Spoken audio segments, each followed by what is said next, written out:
Welcome to this Future Film Festival event, Stories of Quarter Life Crisis and 20-something Strife. I'm Jack Sinnott. I'm a BFI Film Academy young programmer, and I co-curated this event with Felix Farrow for a number of reasons, mainly because we love films about struggling 20-somethings and find them very relatable, but also because we feel that they're a very accessible kind of micro-genre of films that really a lot of different people, especially young people, can make and can feel connected to. And even looking at the program at FFF this year, so many films are kind of circling around themes of finding your way at this kind of stage of early adulthood. So we thought it would be really interesting to get a bunch of filmmakers together who've all worked around these themes and hear how they approached putting this period of life on screen. There's nothing else really to cover off in terms of getting set up, so I think we can introduce the wonderful panel of filmmakers that we have with us. Aisling Clarke is an Irish writer and director whose 2024 film Frevica dealt with a young Irish woman coming to terms with her mother's death and the legacy of that. Mickey Down is the co-creator, co-writer, and co-director of BBC and HBO's Industry, which follows a group of young graduates at an investment bank in London. Amrul Al-Kadi is the director of Layla, which came out in 2024, and follows a young drag queen navigating their identity as they start a new relationship. Abel Rubenstein is the director of the series of shorts Life in Love that use a structured documentary format to look at contemporary romance in a lot of different ways. And Libby Birkwild is the director of Early 20s, based on the album of the same name by Cat Burns. That follows a group of young 20-somethings as they go through the ups and downs of life at that period of time. So really looking forward to getting into the conversation with everyone. I think it's going to be really interesting, lots of different perspectives to hear. And maybe just to kick things off with a general question that everyone can answer, which is that obviously we've invited you because your films talk about 20-somethings and what we've called quarter life crisis, but also they all deal with a variety of other themes. It would be reductive to say that they're just about that period of life. And I guess I'm wondering, did you guys consciously conceive of yourselves as writing about quarter life crisis or about the difficulties of 20-somethings? Or did that just come from the characters that you were drawn to and the story that you were trying to tell? I'll start, I suppose, alphabetical and all that. So I don't think I was really thinking of it like that. I think I was conscious that, first of all, I have been a 25-year-old in the past. It feels like a long time ago now. And my son, I had my son when I was very young. I was pregnant with him when I was 16. So he's in his mid-20s now. And I suppose I'm just very aware of the kind of issues that young people are navigating at the minute.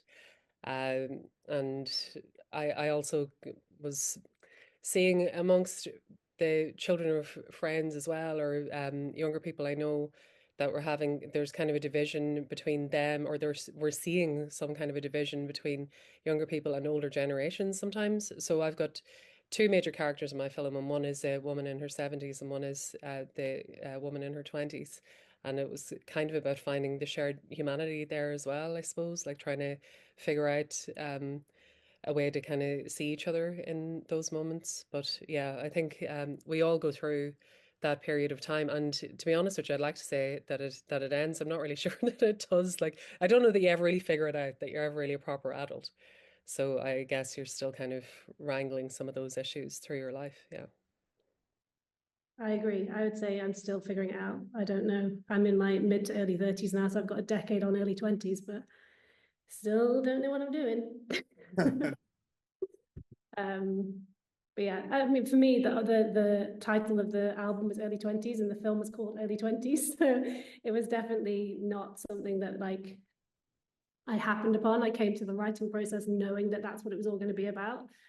So the film is based on Cat Burns's album of the same name, as you mentioned, Jack. And yeah, so I was basically listening to her album on repeat, listening to her lyrics, and everything about it was, you know, your 20s is so transformative, that time in life. And that's what makes it so memorable. And it's a time between like of limbo, right? Kind of in childhood, but you kind of feel like an adult, and it's just like you're endlessly swirling questions. Her lyrics were just that, and I just sat and wrote out her lyrics. And as I was writing out her lyrics, that's how the story came about. But the story is all about early 20s. So like, yeah, your question about whether the characters kind of I always thought that that's what they were going to be for this particular project. Yeah, like that was the whole premise for the show. And yeah, it was great. But it was easy to dip back into that time in your life because, like Ashton just said, like I'm in my early 30s now, but I still feel all the things I felt when I was writing about my early 20s. I don't know what you guys think, but I still don't know what I'm doing. Yeah, I mean, for me, it was a number of different things. I mean, I was in my mid-20s when I started writing the show, and in my late 20s when I started producing it. But it was two different things. I always wanted to write a sort of slice of life, sort of living in London, young person show, but that wasn't really enough of a proposition for television at that point, even though there were so many of those kinds of shows in the US. There weren't really, there were there was a sort of girls and stuff like that as a sort of text for this, but there wasn't really. It was quite difficult to get that on TV.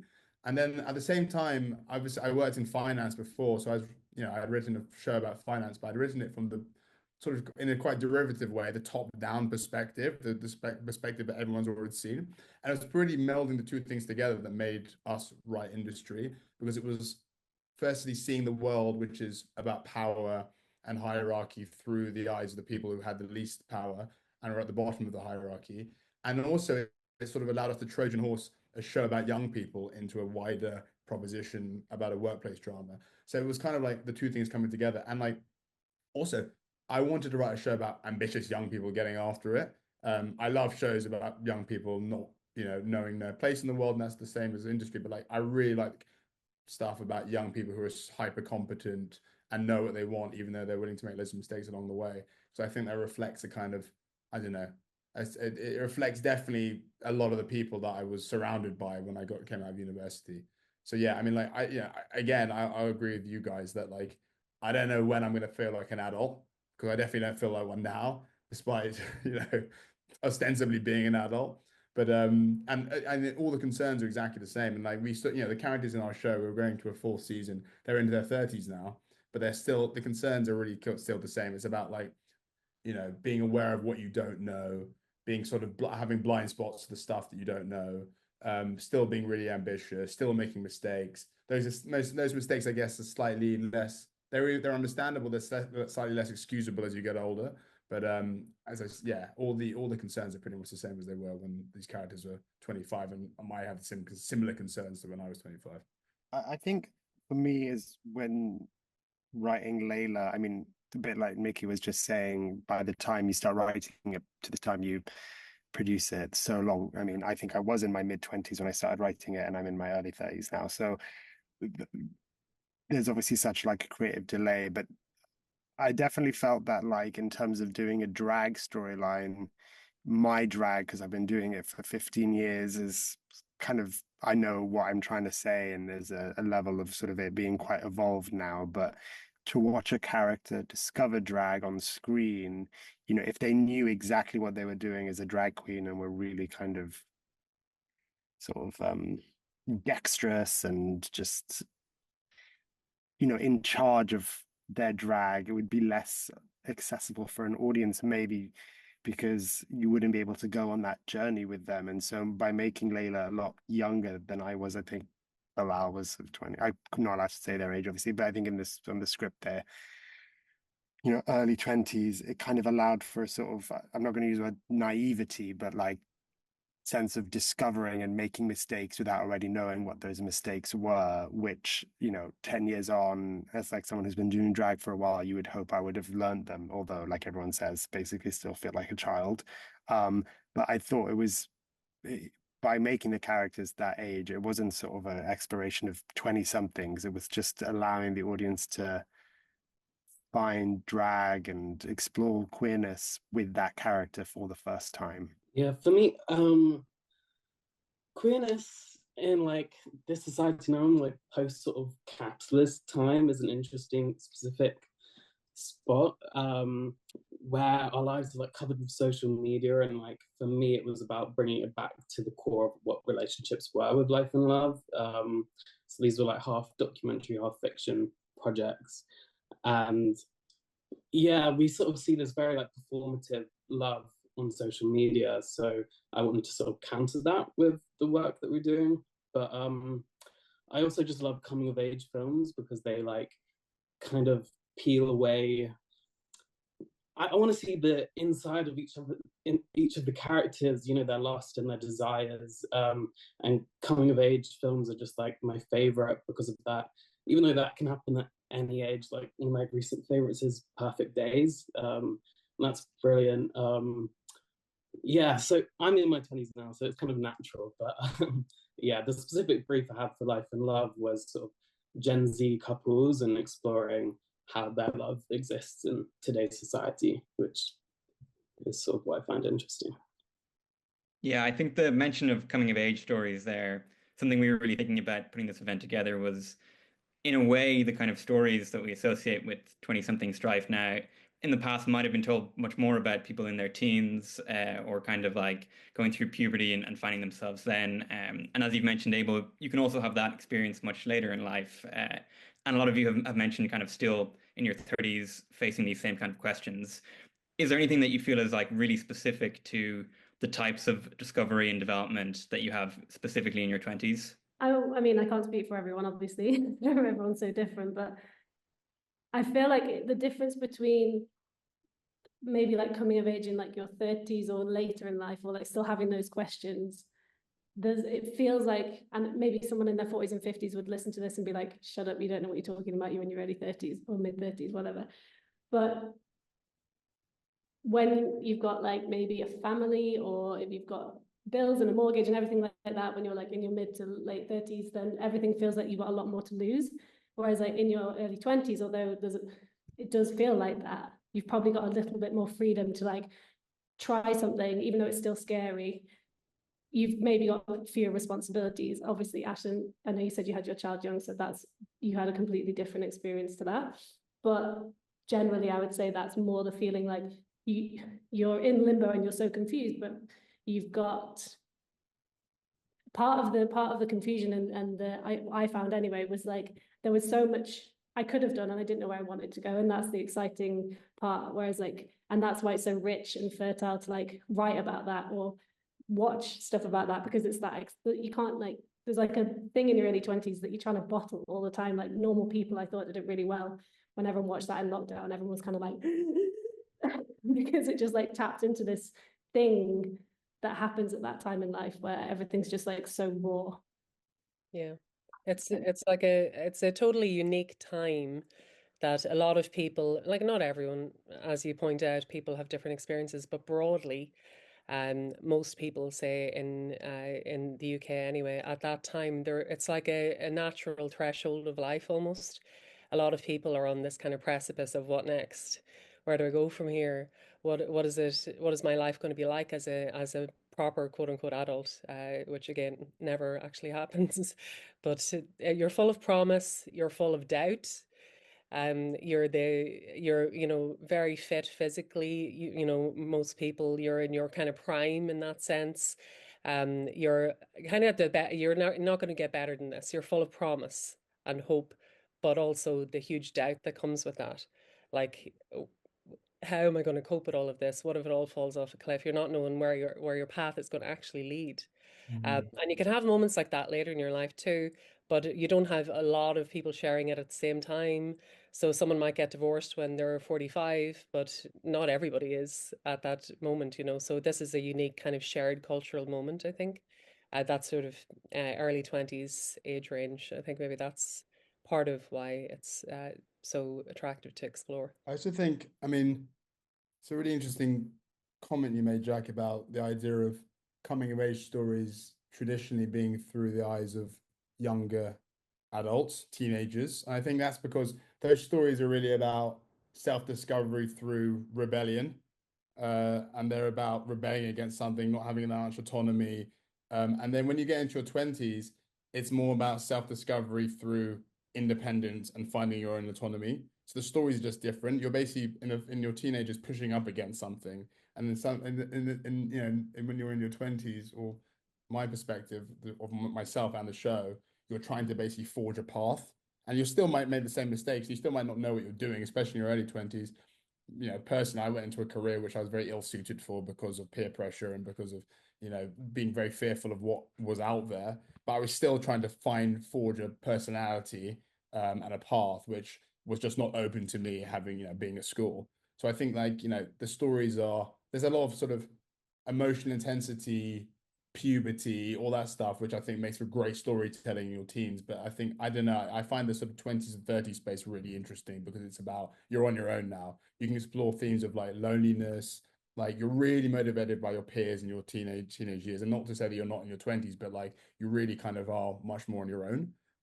So I think that's kind of where and that's sort of, the bedrock of industry is really like, you know, having the blinkers up and really just sort of propelling yourself through your life without really much thought for anyone else. And obviously that's not a really good way to go through life, but that's like a very explicit extreme version of that kind of mindset that you have in your 20s.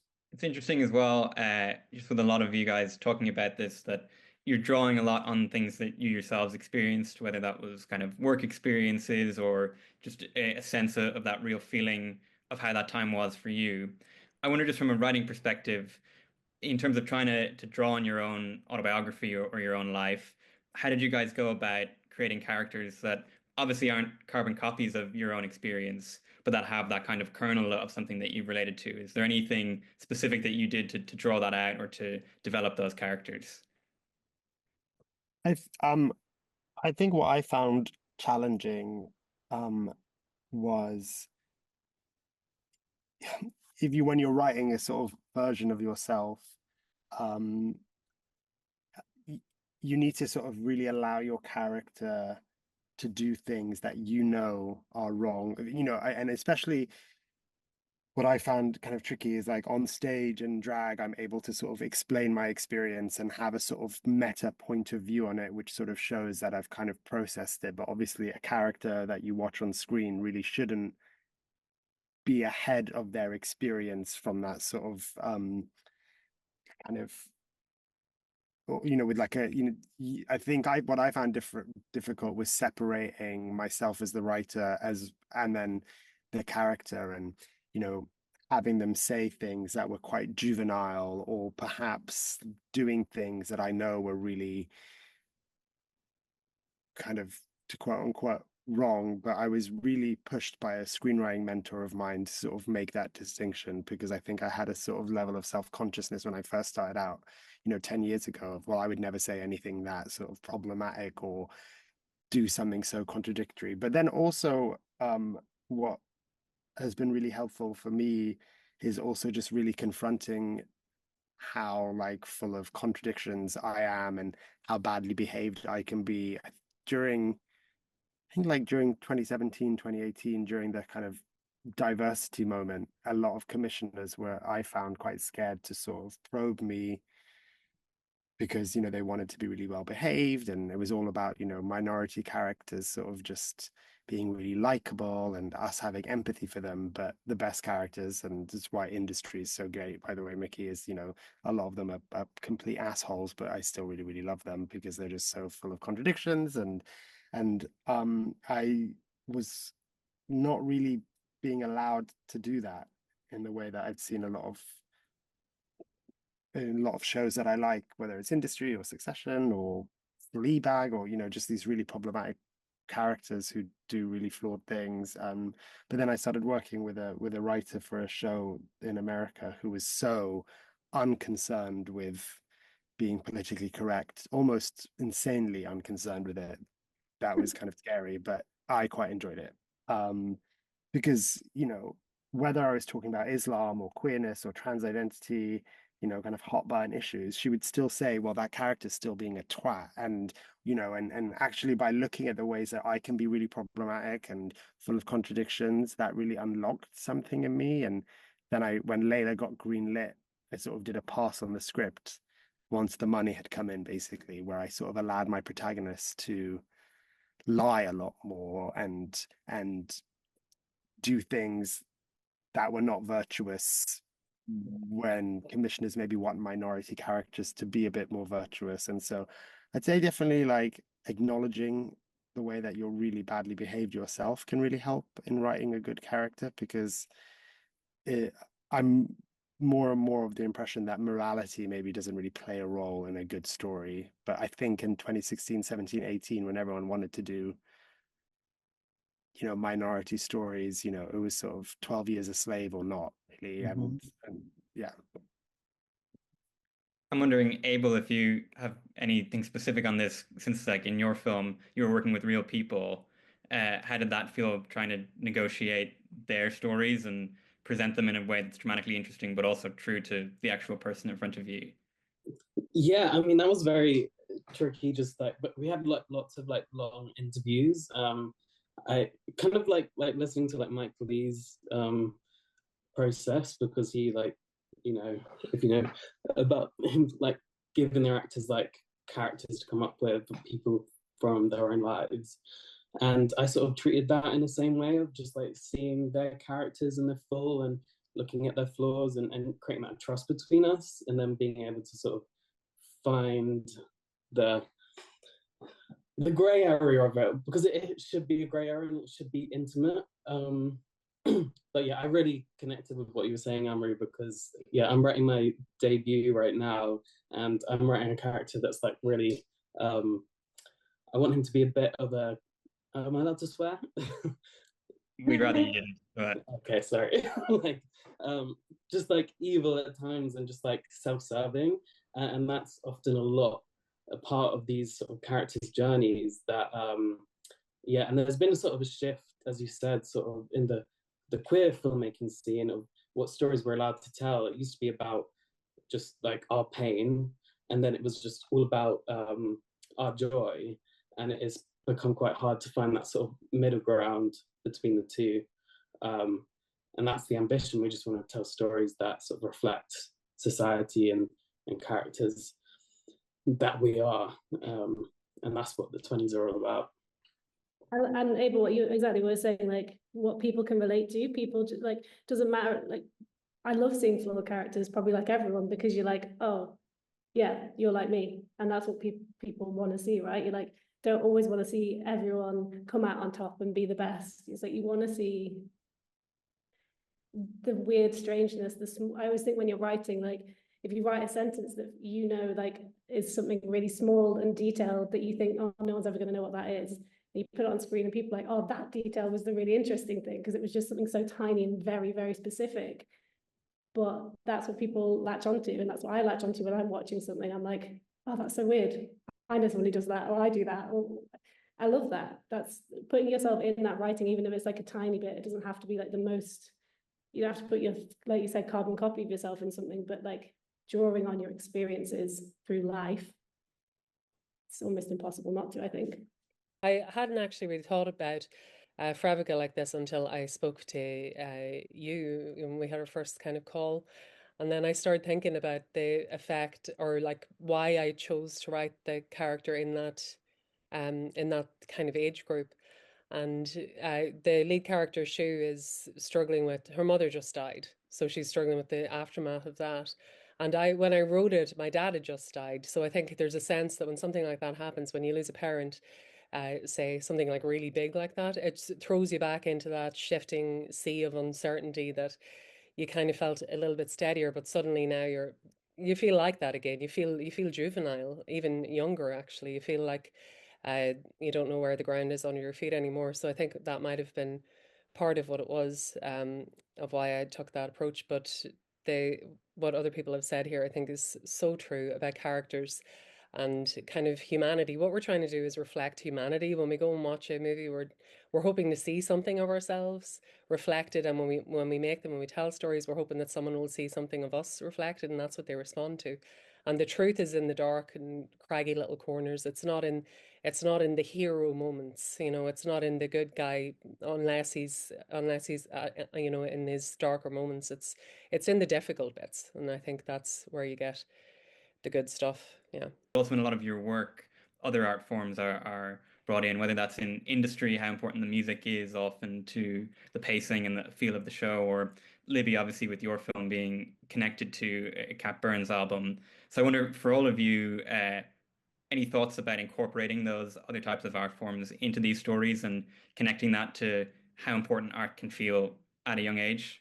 I think obviously for mine it was the most obvious one. Like Cat's music is through the whole thing, and I think for everyone probably music in your early 20s or in your teens is like, well, for me anyway, it was like the thing, and it's the thing that I can listen to now and it'll take me back immediately.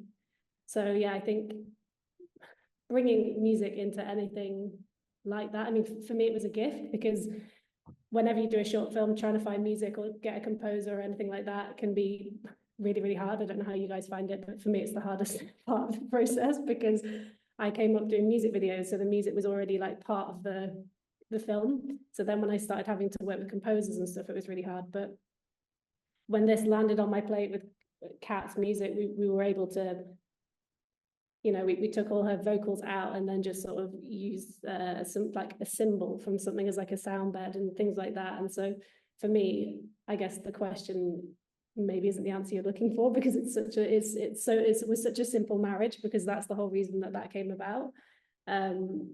But yeah, I'm sure for a lot of people, Kat Burns, like, she is a voice for that sort of age group anyway. So watching early 20s, the film with that music connected to it, hopefully like brings it out a bit more. But yeah, for me personally, music is one of the easiest way to get back into like a nostalgic 20s thing. I was like a big indie kid, so any indie music, I'm like right back there. But yeah, It's hugely important for our show. I mean, it remains really important, but especially, I mean, choosing the music is one of the most pleasurable, important, like satisfying things we do on the show. You know, we write score, we're not score, we write soundtrack and send the songs into the script so that the music supervisor can start trying to clear them as soon as possible, as soon as he starts reading. But in the first season, I mean, Nathan McKay's soundtrack or score rather, was, it covered all manner of sins. It really, I mean, look, I was woefully underprepared to show run a show in my late 20s, and the material we got in the first season, especially the first couple of episodes, was pretty tricky. And Nathan's score was the thing that stitched it all together, because it made it feel like it had a point of view. It was propulsive. It reflected a time in your life where, you know, you stay up all night for a number of reasons. It felt modern. It was, you know, it also, because it was coming from a composer who had never composed anything before. He was a DJ. It felt like it felt sort of rough around the edges, and we all kind of like made it work as a score together. But as I said, it covered all manner of sins. You know, moments that we thought, God, this really doesn't work. It hasn't come out in the same way that we wrote on the page, or like the direction here is a bit wonky. Like, if we just get Nathan's score, it's going to make me feel something all the time. And obviously, that's what score's meant to do. It's meant to reflect the insecurity of the characters, the romance of the stuff. I really think like it's quite a hard esoteric world to get your head around finance, even if you're looking at it through the perspective of people who have just joined it as well. But like Nathan's score, I find to be like, it's hard edged, it's romantic, it can really, really do sort of anything. So like, you know, it's become kind of like one of the, people always tell me like it's one of the best things about the show, and I totally agree with them. And it also kind of, because it's so experiential, it allowed us to then become experiential in different parts of the production. So we were like, okay, we have this hugely experiential score, which is so, you know, it's so euphoric in places. We need all the sound design to be experiential, so which made us like really think about what the trading floor was going to sound like, what the sound of London was going to sound like, and all that came from the score. So I feel like, you know, it's not only is it like a hugely satisfying and gratifying thing to do and to work on, but it's just, you know, the show would not be the show without it. So hugely important. Yeah, and I mean, with the film, you know, obviously you're telling a story, but you're also kind of building a universe as a director. And I think for us, you know, I think that there's obviously a lot of social realism in this country, in British drama, which obviously is fantastic and kind of has a place. But we wanted in our film not only to tell, you know, the story that we wanted to tell, but to sort of show the spirit of drag and creativity. And the film is, as much as it's a story about an Arab drag queen finding love, it's also just like a love letter to the creative sort of tenacity of drag. And, you know, it was a low budget movie, but still, you know, our costume designer Kobe and our production designer Soraya just took minimal resources and built these kind of like queer playgrounds. And it was sort of like a London that doesn't really exist, I would say, Layla. You know, the nightclubs are just beyond what kind of exists for queer people now, and everyone's in drag on buses and in restaurants, you know, and they don't get any trouble. And so I think film is really also like a place not just to like reflect humanity, but also dream. And I think that's like, you know, David Lynch was obviously talking about that all the time. It's about also the world as you sort of feel it and want it to be as well. So I think that it can be aspirational in that way, I find, using all the other elements as well as just tell the story.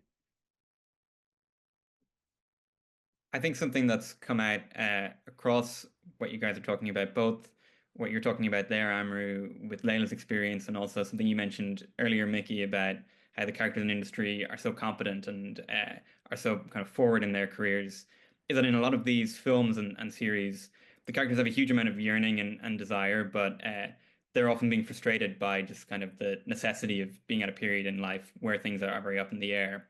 And I'm wondering, is it difficult to write in that way where the character's desires are constantly being frustrated in a way that's out of their control and that might seem arbitrary or unfair, and to keep that kind of dramatically satisfying? I mean, look, season one of Industry, the characters, by their very definition of nature, have no power. So and it's quite difficult to write characters, especially in a TV show, that have agency when like the whole point of them is that they're at the bottom of a totem pole and that they're actually trying to get agency. It means that within scenes, the dramatic tension is kind of like it kind of muted sometimes.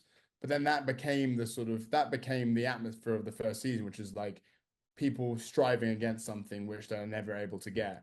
In later seasons, as the characters accrue a bit more power, the shows become a bit more traditional in the fact that like they can actually work, they can move in places where they can actually, drive story. I mean, from a really practical point of view, they actually do things now which are dramatic and interesting rather than just like being told to do things and constantly being like sandblocked or roadblocked. So yeah, it's very, I mean, it's a difficult balance because you kind of want that sort of strivers mentality, and that kind of was what the show's about. But like when you actually come down to writing 8 hours of that, it feels like that's why the first season really feels like it's 8 hours of like kids vibing in London. Like it doesn't really feel like someone said to me like the first season really feels like 8 hours of vibe. That's because the characters don't have enough power to be able to actually drive story and narrative, which is what you need in a TV show. I think if it was a movie, you could get away with it. But really, like when we got to season two, we were like, okay, we need these characters to actually do something now. So we had to really like, we kind of had to like turn the screws on the believability of what they were able to achieve and what they were able to do. So, but remember, by the time we got to season three, they had a bit more autonomy and agency, and actually, the storytelling became a lot easier. The thing about a short film, the beauty of a short film, but also the thing that makes it a bit tricky, and especially with early 20s anyway, that came with like a brief, like a real commission about like we wanted like dip into the lives of these different people. And especially with that film in particular, I feel like you say, that scene in the bathroom, you're kind of, there's these ensemble cast where you're kind of getting a little window into what's going on in their lives, and then we're taking you out of it, and then we're dropping back in, and then we're taking you out of it again. And so you're left sort of wondering what's happened to these characters. And I suppose that's very nice as a filmmaker to be able to just sort of write a short where you can sort of have a look at lots of different scenarios, and it's almost like these vignettes that are brought together by this one night out, and it's so nice to be able to just like dip in and out of something. Whereas obviously, like I was saying, if you are writing a series and you can set them up in the first series, and then if you're lucky to get a commission for a second and third, then you can really drill down into those characters and sort of expand them, obviously incredibly hard as well. Whereas with early 20s, the short, in a way, it's quite surface. Like, although it felt to me like we were getting quite deep into stuff, as a viewer, you're left wanting, because you're kind of just sort of like, well, then what happens? So yeah, I mean, that was the joy of a short film, but it's also a bit annoying because you're not really able to like wrap everything up. Or I wasn't anyway in my short. It was kind of, yeah, like I say, sort of dipping in and out of these lives and just getting a little window.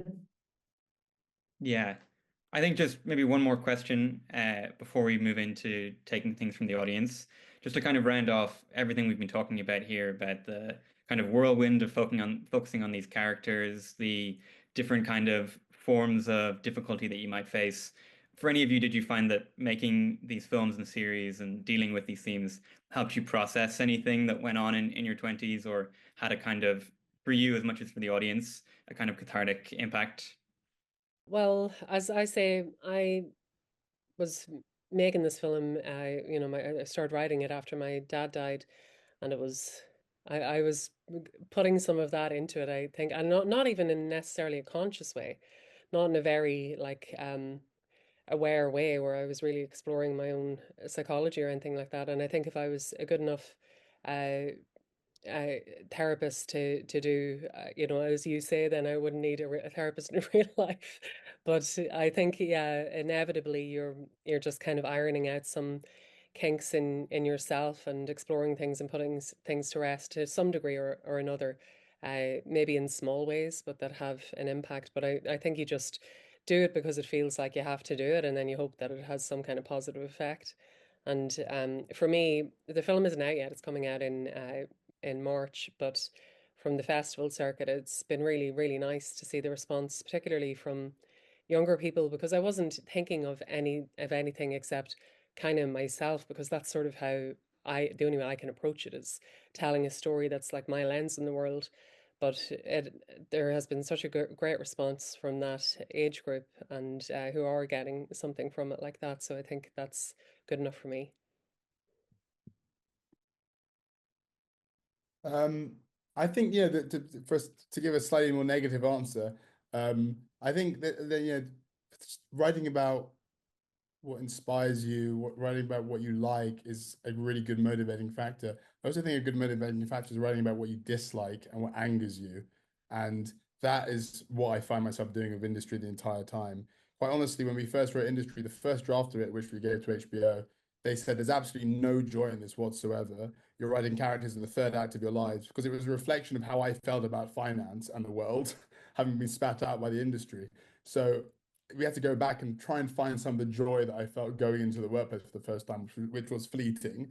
But we did it, we amplified it. But I really, I found myself trying to settle emotional scores through writing sometimes, writing about things that I find to be, um, you know, travesties, injustices, things that I think you should shine a light on. I think that, I wouldn't say hatred because it's a big word, but like dislike or intense disapproval is a really good motivating factor when it comes to writing.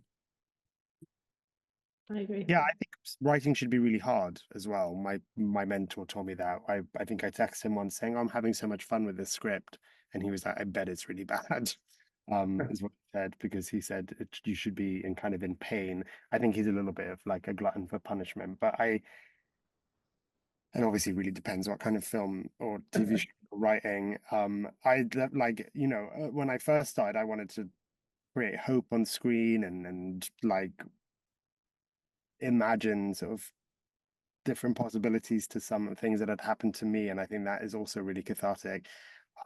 A lot of queer people I talk to are in quite a rageful place at the moment. I'm having a lot of like the stuff that I'm writing now. I think it's going to maybe people who've seen my film might be quite surprised by it, but it's just quite murderous and angry, but still fun. I think, and it's like a word I don't know if it's come up today, but like I think no matter what it feels for you, it does have to be entertaining. And sometimes when I read like a script or maybe a commissioner says it's not working, I love what you're saying or I love the writing, but there's something not working. I think it's maybe when I've not thought about audience enough and I've just been like, right, I need to get this experience out and just put it on the page, or I need to show this side of something that I'm thinking. That's all really well and good, but I think you can kind of get into the weeds of those things, and definitely some kind of things I learned from my features. Sometimes the stuff that you find most interesting, maybe it doesn't translate into something that's entertaining. And so no matter what the intention is, whether it's to like create something hopeful or hilarious or rageful, the more and more I do this job, I've just realized that you really have to bear in mind audience. Yeah. And that I actually don't think gets told very much, especially to filmmakers. um, Yeah. 100% agree. Couldn't agree more. Couldn't agree more. I mean, like, and entertainment, or what entertains is a broad church, because that can be something that moves you, as you said, Amru, or something that enrages you. It just has to provoke a response. And I think, and I write what I think is interesting. And, first and foremost, as a creative or filmmaker, you have to write what you think is interesting. It's quite hard to second guess what an audience who wants. And hopefully, usually, what you like can sort of tally with what an audience likes. But I could not agree more. And in my advice, that's always my advice to people who are trying to get into, especially TV or film. Like, you have to write something that's entertaining. Like, you have to write something that people want to watch. I mean, it feels like such a trite thing to say, but you're writing for an audience. Yeah, I just want to follow up on that. Like, it's obviously you can't second guess what an audience wants, but I think it's just being mindful of an audience as you write that, whatever the way in with the character or the scenario, or it's obviously such a nebulous term, but even just an access point. I mean, one note I had from a commissioner once, which I disagreed with at the time, but actually on reflection, I do think they were right, was that the script was ahead of the audience. I didn't really know what they meant, because I thought, well, yeah, I'm ahead of the audience because I've already done this and I'm just putting it on the page. I think she felt that the character was having more fun or knew more than they did. And obviously, we all know that experience of watching a really good TV show where you go, oh, it must be that guy, or it must be that, when you're just kind of invested in what might be going on. And that's obviously really nebulous to kind of construct. But I think allowing the character to evolve with the audience is something I've learned. And sometimes when the character just starts too fully formed, which is the hard thing with autobiographical writing sometimes, because you have to almost dumb yourself down, I think, on the page. Yeah. I think we've time just for quickly before we finish up one audience question that actually kind of ties into what you guys were just saying about finding this way towards characters, which is that someone's asked, is there anything that young filmmakers are generally better at? And that really comes through in young directors. I'll maybe throw this to Abel, as you're the youngest director here, so might be able to speak to very recently that experience. Wow, that's a difficult one. I mean, there's certain being in the now and with the characters that are in society. Creating relevant stories, I think, is the most important thing. I mean, our society is shifting so much, and we're living in a different world now than we were 20 years ago, that there's more and more important things to say about the 20s that haven't been said before. I mean, I'm writing a film that kind of, speaking to the last question a bit, about this kind of like mysterious skin-esque, and I'm trying to add to the conversation in a way, in a similar way to, like, I guess I May Destroy You, and that's been like, I'm kind of in the midst of the writing of it, so I'm kind of like getting sucked into it and trying to sort of tackle it in my own way, but I want to add to the conversation and say something new and say something important, because there has been a lot that we have not been allowed to say on screen, and I think especially the young filmmakers now can come up and speak to the new topics that and share the nuance of our lives that haven't been able to make it to screen yet. So I think we need to be even more sort of courageous with it and search inwards to find that deeper truth. I mean, I'm particularly inspired by these sort of swirling narratives, like Wings of Desire, or I love Lucas Moodysson, finding the beauty within the everyday. And if we look at our own lives, it's unique, and we have something to add to that conversation. So yeah, that's what I would say. I think that's great. And I think, sorry, go ahead, Libby.